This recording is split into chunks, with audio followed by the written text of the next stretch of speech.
Hey guys, what's up? Shiv here from the Shadow Squires, coming up with the Week 1 War recap of the low tier War League, and yes, it is the LTWL, which has like a 7 week long season. Each war win awards you 3 points, and after the season is over, the top 4 clans that are in the standings qualify to the playoffs, and the one that wins has some bragging rights. So Shadow Squires taking on Pirates Kingdoms, and oh my, what a war it was, with 95% 2-star coming on enemy number 1 and a 99% 2-star coming on enemy number 3.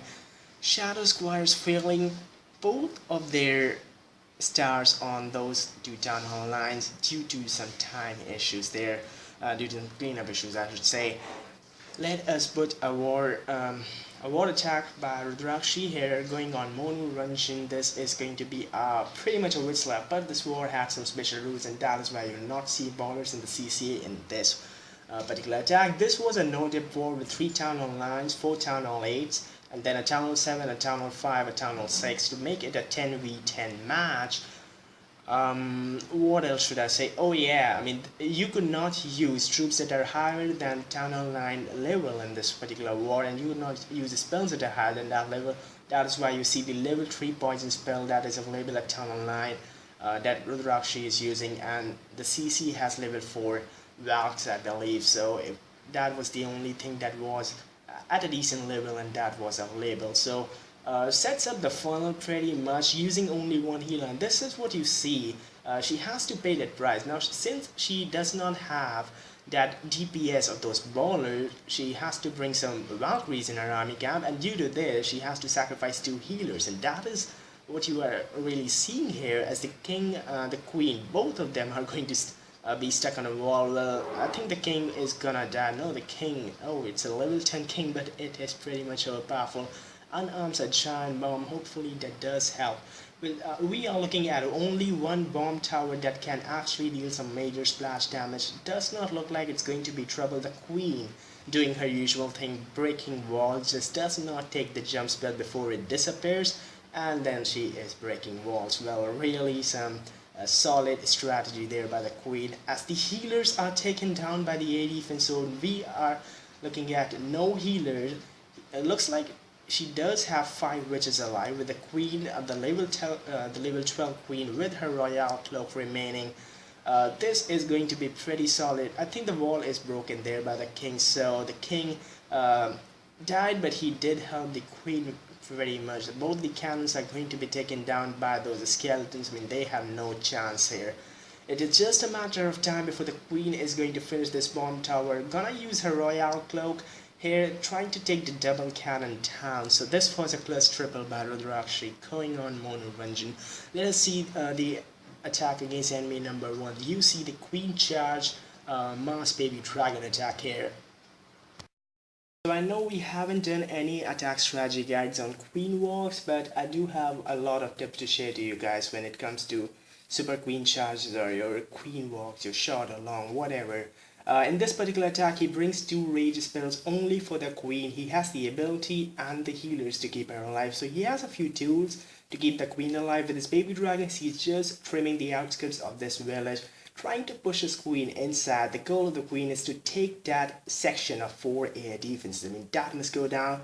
Beautiful balloons coming in with a hasty spell binding, and other chunk of the base that is also to grab the sea sealer and to get a whole lot of value for that king and the baby dragon. You see poison spell. I think he is saving the poison spell for the enemy queen, so he does not use any poison spells, but he has a king that is tanking, has the ability, pops it, and the baby dragon is doing the spanking. So the witch, the baby dragon, the CC, it all has been taken care of. Now it looks like there was a wall breaker fail where the wall breakers tend to get split up, so the queen has to do her usual thing, has to beat on walls, but meanwhile he is trimming the outer edges, and the reason why he is doing so is because he wants his queen to head straight to that air defense compartment as soon as possible. So he does not want his queen to stray around. Like, you look at that elixir storage that is next to the expo at like 1 o'clock. That expo is that elixir storage is something the queen can get stuck on, so he has to get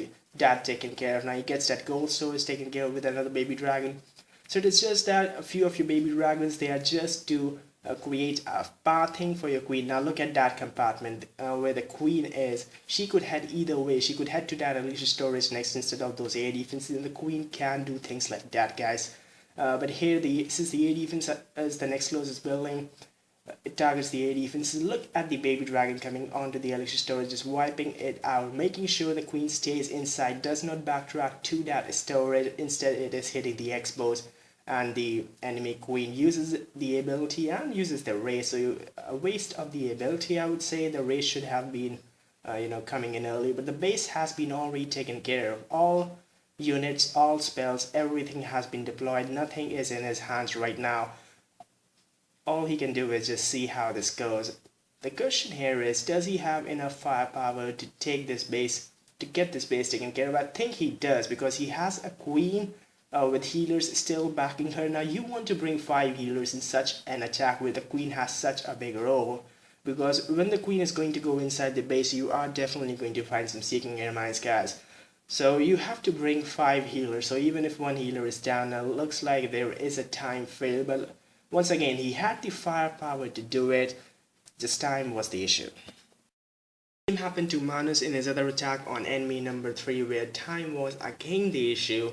He just failed due to not grabbing a builder. He just needed like 0.4 seconds more, and that would have been a 3-star. But a fail is a fail. A 99% 2-star is never equal to a 3-star. And that is something you have to learn from, as Manus bringing in a Go-Hog on his Town Hall 8 account against Warrior. Now, I would like to reveal some facts here. Firstly, this was a no-dip war, and secondly, you were not allowed to use troops that are higher than Town Hall 9 levels. Now, the Pirates Kingdom had a number of violations. I don't know what happened there. I mean, their leader said he did not know about the rules, but when you're going in a league like that, you should be reading the rules document, and it's not our fault that they did not know about the rules. I'm trying not to be toxic here, because I don't know, guys. I mean, it could be either of two things. It could be either that they did not know about the rules, or either that they purposely did it. I'm just assuming that they did not know about the rules, because that is what they told us. So technically, they requested us for a rematch, but the things that Shadow Squires is involved in. We are involved in so many leagues as Shadow Family. We just cannot afford the time for a rematch. So the final scores after the deductions due to attacks that suffered violations, or due to attacks that violate the code of conduct, is 26 stars for Shadow Squires at a 95.7% total destruction, and only 14 stars for Pirates Kingdom at a 46.0% total destruction. So that is going to be your final score for this war.